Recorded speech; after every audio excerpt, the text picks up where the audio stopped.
Good morning, good afternoon, good evening, wherever you are on this planet. We're on another edition of WOWSA Live with a special guest, Dr. David Smith from Santa Cruz, California. Welcome. Good to be here. Yes. For those of the contemporary swimmers who don't know about all of your exploits and adventures, can you bring us up to date what you've done in your remarkable life? Well, in terms of swimming, it's one of the threads that has been woven through this tapestry of life. It really got me started into adventure. The swimming itself, of course, started when I was a kid. Okay. But I played all sports and traditional kind of meat and potato, what we call over here, sports, football, basketball. But I love to climb trees, and I love to climb fences, and I love to be chased. So I think that led to an adventure spirit. And when I say adventure, I don't just mean doing something that's new and novel, but that's new and novel with some danger involved in it. So you have to pay attention. But my swimming career started actually in high school. Okay. And I was a sprinter. I really didn't like to train. So getting in and out of the water, I was best at the 50 and the 100 free. Wow. And that was it. Okay. Yeah. And you grew up in Northern California? I grew up in San Francisco. Got it. Okay. And so I was talented enough to be all city, never beaten in my career in high school in the sprints, was all-American in college until I got kicked out of my first two colleges.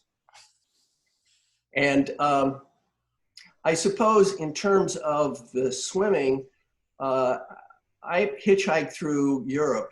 I should say I hitchhiked and drank my way through Europe in 1960, just to put it in perspective.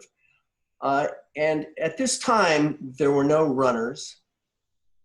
If you were a runner, you were a track man, but you would never see anyone running down the street, ever. Yeah. There was no "have a nice day." It was "I'll see you later." The wisdom of the sport model was there was a winner and loser. Yeah. There was no people just doing it for fun or personal best. So later on, I was instrumental in breaking that, that kind of code and wisdom of you got to be a winner. Yeah. And if you're not, who cares? So I was very gregarious.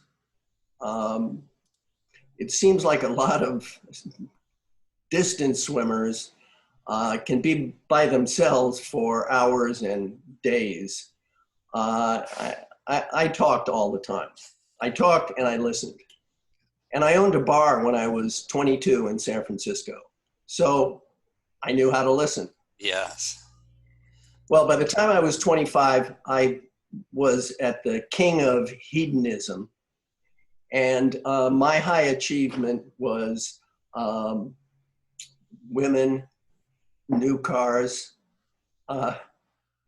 and the stock market. Yeah. And I had the best jukebox in town. Got it. So the party was at my house, at my bar, every night.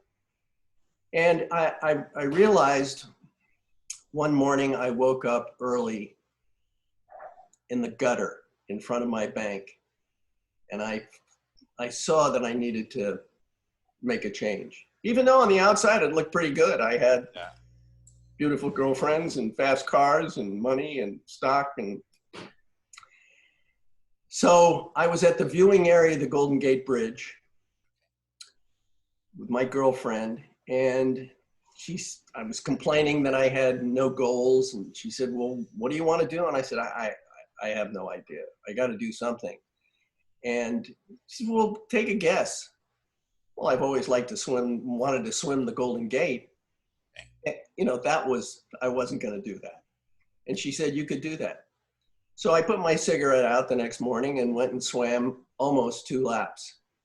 And that was the beginning of the career. So I asked the coach, how do I swim the Golden Gate? And he said, well, you got to swim a mile a day easily in the pool. And then you got to join one of the cold water swimming groups. So I did that. I joined the Dolphin Club. Okay. I swam the Golden Gate on my 26th birthday. And then I started swimming longer and longer distances. I broke the record by an hour by swimming halfway around San Francisco. And I paced. What was that course? Where did you from start? From Aquatic Park to Candlestick Park. Okay. Okay. Presumably for a baseball game. Yes. Yeah. The guy that had the record, his name was Ike Papke. Yes. Yes. Yeah. He had swum Catalina. Yeah. He was a huge guy. Yeah. Not too tall, but very wide. I mean, his tattoo on his arm was like, it looked like a ship. Yeah. And so we trained together, and I paced him a couple of times from the Farallons. At that point, no one had ever swum in from the Farallons. The Farallons, yeah. by the way, are 28 miles off of San Francisco. Yes. And you have to go through an area called the Potato Patch, which is quite violent. Yeah. And it's cold water. So I knew what it was like to pace, and so I kept on swimming further and further distances in the pool and spent more time in the water. What do you think drew you to that? You went from 50 to 100 yards, smoking, fast cars, women, bars, to dropping the cigarette, and bam, you're with Ike Papke. Right, but those are words, in real time. Yes. A little longer than that. Not too much longer, because I already had the swimming in me. I just hadn't swum in a straight line for 7 years. Got it. Okay. I didn't really care about swimming. Yes. I cared about playing. Yeah. And so what do you do when you're drowning in parties and alcohol? You swim. So that's got me back into the swimming. And there was a record for swimming 24 hours in a pool. So I took on that record, and I swam 40 and a half miles in 24 hours. Wow. And immediately after that, I won an 18-hole golf match in San Francisco City tournament.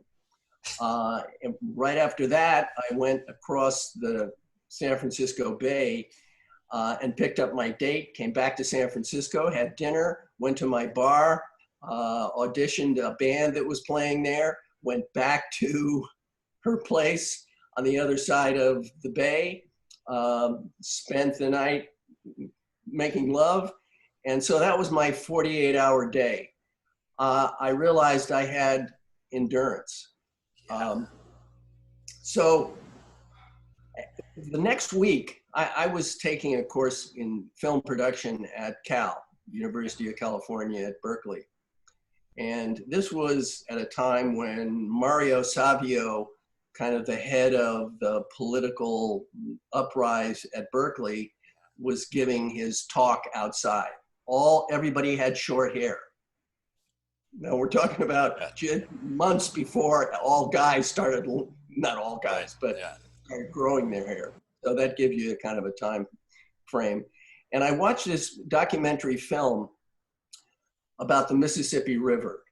And between the voice of the narrator and the visual of the river starting in Lake Itasca in Minnesota and getting longer and wider, and the Missouri and the Ohio, and I thought I could swim the length of that river. Oh, wow. So I started training. I was a high achiever. I started training to swim the Mississippi. Now, And this is in the early mid 60s.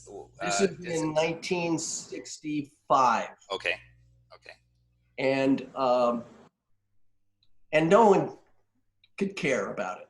Yeah. I swam 30 miles down one river and 63 miles down another river to kind of get the idea of swimming kind of every day. I would swim 20 to 30, 40 miles on the Mississippi.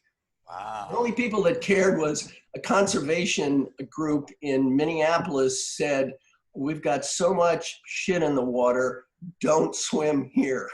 So I thought, well, I could use a snorkel. Yeah. But still, I couldn't get sponsors. So I changed my mind and I thought, okay, I'll swim around the Mediterranean. Question on the Mississippi, how many days or how far do you estimate you went before you? No, I didn't. Oh, you didn't. You were just No, training. I got rejected. I mean, no one cared. Yeah, I Okay. couldn't get a sponsor. So, but my idea was if I swam 25 to 30 miles a day, the current would take me, it would take me whatever number of days. It's about 2,500 miles. Yeah. But, and there was a guy in Argentina that swam the Rio Plata, Yeah. Antonio Abertondo. Yes. I'm sure you know about all Yes. this. Yeah. And so that rejection threw me into, I've still got this swimming inside me that I can swim distances. And I'll use mythology. So the Hercules, the Pillar of Hercules at Gibraltar was one of them. I was going to do the Straits of Messina and the Bosphorus and the Hellespont. And so that's what I did. I went down to Gibraltar. Wow. And Okay. the people in Gibraltar said, they looked at me and other swimmers that had come down there were fairly gross. So they realized that I was something else. And they said, well, there's no reason for you to even attempt this. I said, well, maybe you should see how I can swim. So I swam like 6 miles and they thought, okay, well, maybe this guy has a chance. And that's where the cage came in. They said, well, we'll sponsor your swim, but you have to swim in a cage. Oh, really? And I said, a cage? What's a cage? And they said, well, didn't they tell you about the shark derby that we have here every year? And I said, oh, okay. A cage might be a good idea. Yeah. So they said, we'll build it for you. And I went and trained down in Morocco at Rabat. And on one long swim, I swam into the target area of the Moroccan army under a heavy fog. They were shooting at these big, huge floats. And that's right where I was. So I needed a long swim. So I just turned around and swam back to Rabat. Actually, the next year I got chased out of the water doing the same swim by a 7-foot hammerhead shark. So that was kind of a dead zone for me in terms of swimming. Yeah. So I swam the Straits of Gibraltar for the first time from Morocco to Spain. Okay. What year was that, more or less? That was in June '66. Okay. But I really wanted to get to Gibraltar. Yeah. So so then I did swims around the Mediterranean. Okay. The first thing I did right after I swam Gibraltar was I always wanted to see what it was like to make a pass at a bull. So I did my first bullfight, and I had studied. I had read books about bullfighting. I knew all the bullfighters, just like we know the football, basketball players. Okay. I know the bullfighters. I had run the bulls in Pamplona. Okay. Wow. So that was my first taste of it. I'm not really crazy about blood, but I ignored that. So as it turned out, it was my blood because I got put in the hospital on my first bullfight. And so then I went around the Mediterranean. I swam Capri, Napoli in the Okay. international race. I swam 12 and a half hours the wrong direction. Instead of landing in Naples, I was down at Pompeii. Okay. They led me the wrong way. Uh, They also said the American Smith was going to win the race because he had a secret route. Well, it turned out the secret route was secret to me as well. uh, Um, and then I swam the Lake Ohrid in okay. Macedonia, Uh-huh. that race there. Went to Istanbul, swam the Bosphorus, and then Okay. down to the Dardanelles and swam across. Now, these are short swims. Yeah. These are Yeah. a mile. Yeah. And then I swam in the race at the length of the Suez Canal. Okay. Um, What was that in 60s? that was 66, yeah. 66. Okay. That was pretty interesting. We started in the dark. I don't know how many, 40 international sprinters. And by sprinters, I mean fast swimmers. Yeah. Yeah. And we swam after, because it was so dark, we swam after chasing a barge with a huge, the size of a movie screen, shot of a smiling Nasser with lights shined on it, which wasn't much encouragement for me, but at least Yeah. it was a place to go. Yeah. Um, And all the swimmers were in a pack, or were they separated, or? well, you know how when we first start out, we're all in a pack, Yeah. and then very quick. Separate. Got it. The same thing happened in Capri, Naples, where I was led the wrong direction. The swimmers behind me, they went in the wrong direction as well, and they were all pulled out. Yeah. But I wanted to swim the channel because that was the pinnacle. There wasn't any seven oceans or triple crowns, or the triple crown was the horses. Yeah. Right. And a guy that I know, and two of them, the guy that wrote the book, Rick Ridgway, and the Seven Summits, of course, are peaks made popular by that book. There was no seven anything swimming. You can make it up yourself. I think you guys did a great job in putting that together. So there's a placemat. There was no placemat. I just happened to swim the Straits of Gibraltar because of the Pillars of Hercules. Yes. Yeah. So that was like the first year of my swimming the whole year. Got it. And then I came back and swam right to Gibraltar. Okay. And then I got back in the bull ring and I didn't get put in the hospital. Got it.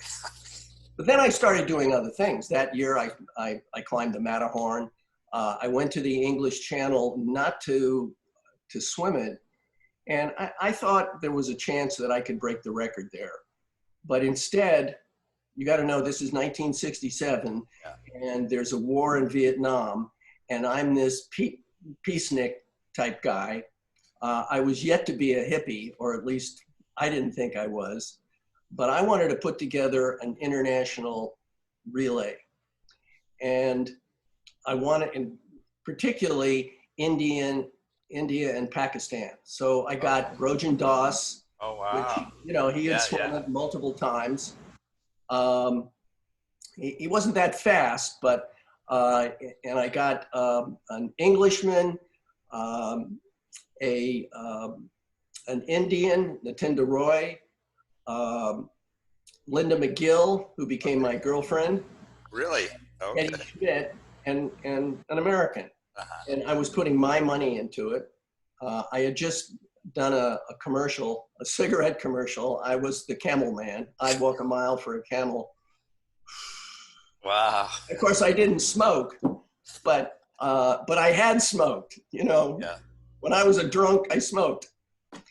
So so we were ready. I got the pilot, Hutchinson. Okay. Oh, wow. Okay. At the time, he was He was the man. He was the best, Yeah. and I had the money for it. And so he said, "Okay, it's tomorrow," because you know how you Yeah. wait forever, you could go home not swimming the bloody place.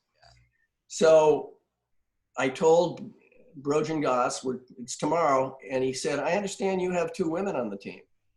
And I said, "Yeah." He said, I'm sorry, but I cannot do that." "What do you mean?" "Oh, women walk behind, huh? And do you know that," and he kind of pissed me off, "both those swimmers are faster than you." So, um, but I still was locked into this breaking records. So I could have got any kind of Pakistani that was at the beach Right. that could swim an hour, a couple of times. But I still was locked into that winner, loser, break the record. And so instead, I paced Linda McGill to, Oh, she really? got the world record. She's the Yeah. first to break 10 hours. Yeah. Um, the swim right before that was 13 hours. And I paced her, and I was in the water. I was really freezing. And I told her, I said, "I'm getting out." And she said, "You get out and I'm getting out." And then she grabbed my crotch and she said, "And I want some of this after it's over." I'm surprised she could find it, but she was on the rocks down at Folkestone, because we drifted that far down. And she was going to swim it topless. So all the reporters were out there taking shots of her. She actually didn't. She had a swimming costume. And I remember she said, "I'm going to get back in there and break that bloody record." And I'm shivering, and she's ready to go again.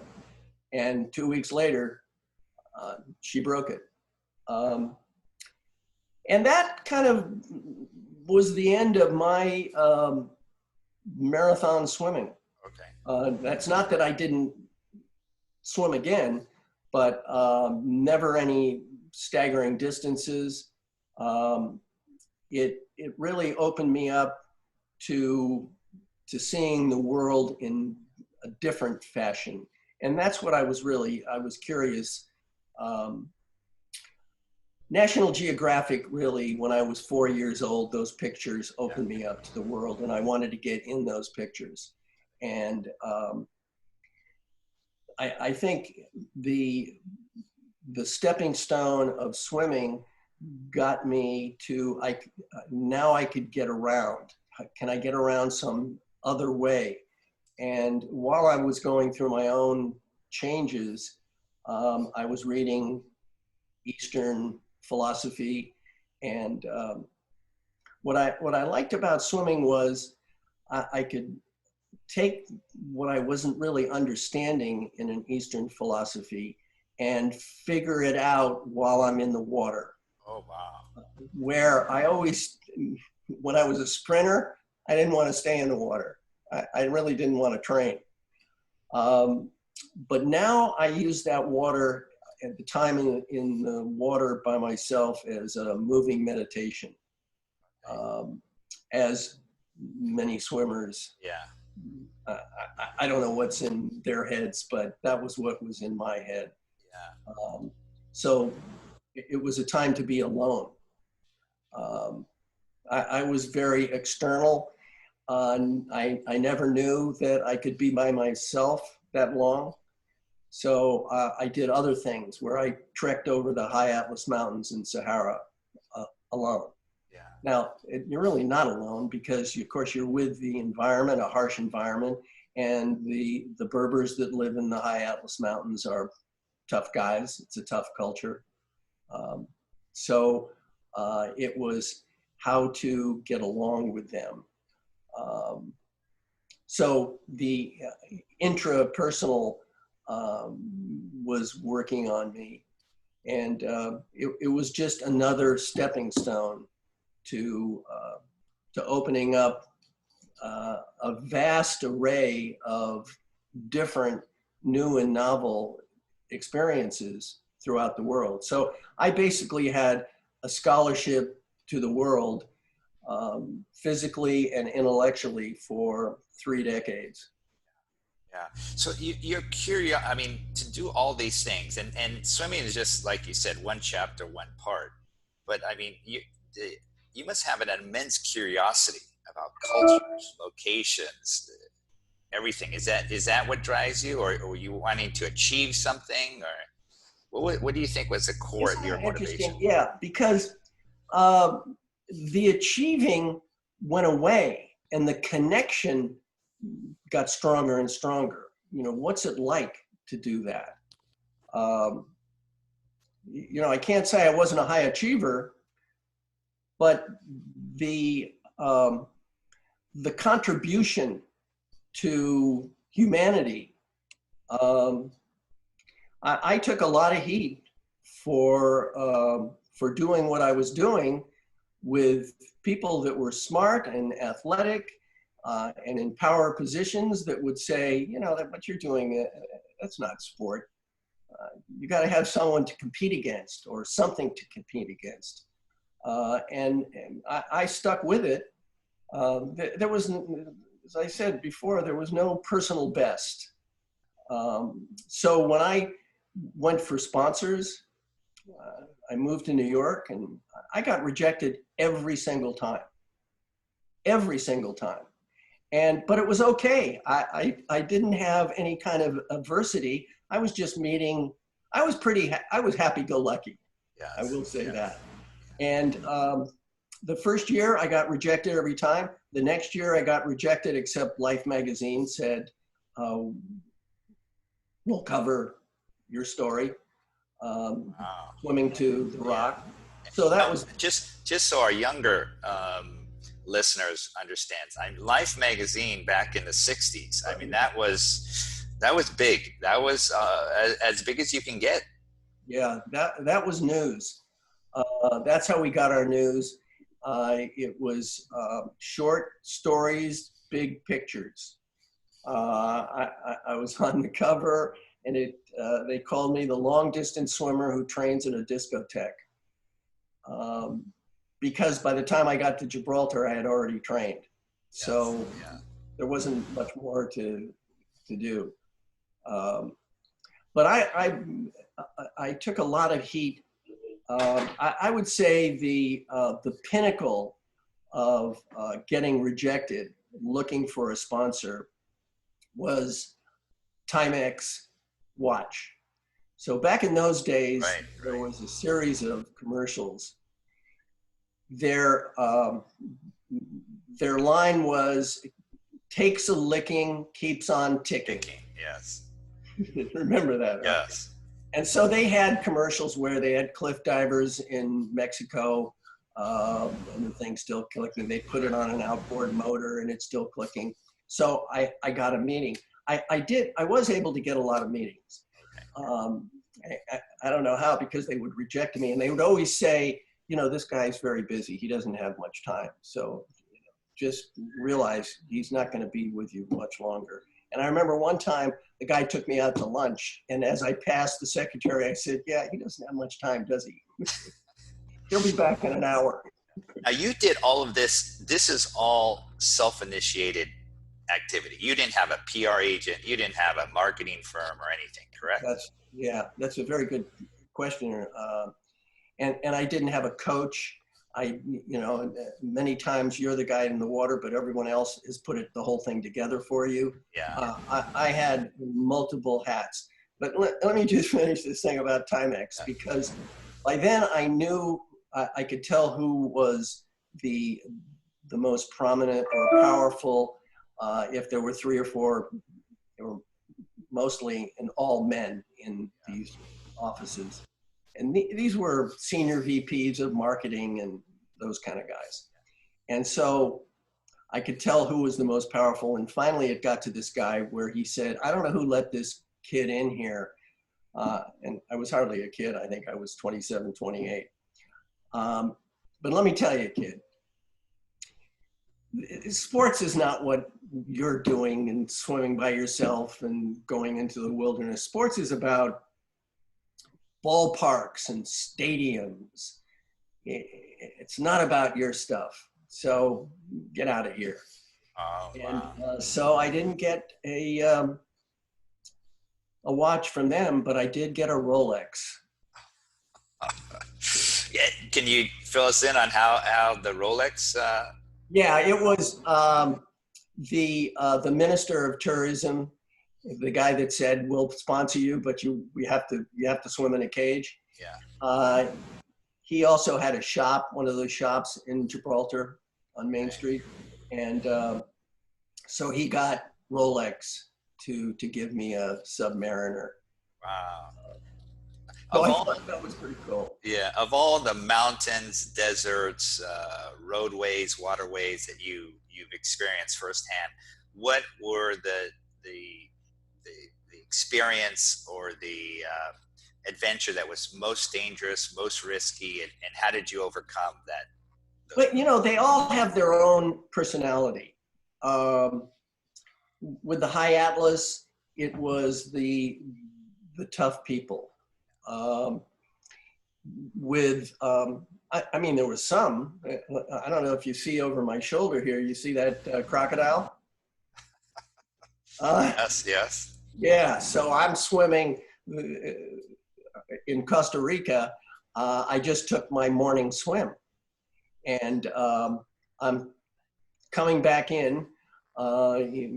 You know, I bilateral breathe, and every so often I put my head up. I don't swim like I'm playing water polo. Yeah. And I was about 200 meters out from the surf, and I just happened to look up to see, am I going the direction I want to go? And there it was, right in front of me, 3 feet away. What'd you do? I'm no crocodile behavioralist. The first thing I said was, "Oh shit," and but I didn't say it. That's just a thought, you know, because mind can go through in that amount of time 50 to 54 different instances if you believe in Tibetan Buddhism, and so the teeth neutralized the teeth. So I smacked it in the teeth, and it bit my hand, and I ripped it out and sprinted towards the beach. I don't know if you ever had a crocodile chase you. Oh. But, you know, is that worse than a shark? You turn into a sprinter, yeah. So, yeah, I mean, when you think of a 6-foot guy and a 12-foot crocodile, I'll take the crocodile any day. Yeah, it didn't follow me. So I called the Smithsonian Institute in DC to ask them how come I'm alive, and they said you're lucky, and I said no, there must be something else, and said, well, you scared it. Oh. See, it thought, you know, they've got a very small brain. Yeah. It thought I was the predator, so it didn't want to mess, but it still had to bite. You know, that's just in their DNA. Yes. So that was one of those unusual instances, because it wasn't like I was searching for adventure. I was in Costa Rica. Yes. Adventure going on. The Nile, I was chased by fishermen that I wanted to find out what it was like to paddle for 24 hours. I was alone. I had started on the Nile. I had started the Nile up in the Blue Nile up near Ethiopia, and there was 2 of us: a Tunisian who spoke the language, and I can barely speak Arabic, and then we came around through Khartoum, got the White Nile, and then it turns into the Nile. We broke up in Aswan, so I'm by myself, and the Nile fishermen, they have this technique where they have this board like a bat, and they smack the water and scare the fish into the nets. Okay. So, and then they pull them in, then they do the whole thing over. And I didn't know they worked at night. I mean, I wasn't kayaking at night except this 24-hour time. So I'm feeling good. You know, I can sunset and then I'll take a nap, but it's probably midnight, full moon. And I hear these voices yelling at me. Samak, Samak, fish. They're Okay. probably asking me on my fishing. And I didn't answer them. I kept on going. They yelled louder. And I thought, well, they'll be back there. And there was just silence. And I was in the place where, when I was looking at those National Geographics when I was 4 and 5 years old, couldn't read, but I wanted to get in the pictures, particularly in Egypt, I'm there. Got it. That's You're it. living your dream. Yeah, I'm healthy. Although I probably lost 20 pounds, but, and turned dark. Yeah. I remember that when I got to Cairo, I ran to the pyramid with the Cairo American track team, 4 guys, and there was a picture of 5 of us sitting underneath the pyramid, and people would say, "Who's that black guy in the middle?" That would be me. So this midnight, I hear a splash, and I look back, and there's 2 boatloads of these guys bearing down at me. And you know those feluccas, they're thick, big boats, and those oars are thick, and they're now they're coming down, and I'm looking at them, and I think, I have a choice. I can outrun them, which I probably could, or I'm actually there to meet people. It wasn't just about the water. It's always been about the people. Okay. So I have this thing called purity of purpose. Okay. And it's kind of like righteous, except I'm not there to exploit these guys. I'm not there to outfish them. I'm really there to talk to them. So they grab the boat, and there's this guy ready to smack me into crocodile bait. And salam alaikum, peace be with you. They rip me over to the bank. They hold me. They're yelling at each other. They look at me. A cigarette comes at me. I don't smoke. Do I smoke that night? Absolutely. Thank you very much. A cup of tea comes at me. I know I'm going to get the squirts from this thing, but okay. Yeah. Oh. I take it. And then they want to know, what are you doing here? I come from Khartoum. I go to Cairo. And then I started pantomiming that I'm a swimmer and I'm a friend of Abu Hif. Oh, wow. That's like walking through Chicago and saying, Michael Jordan. Yeah.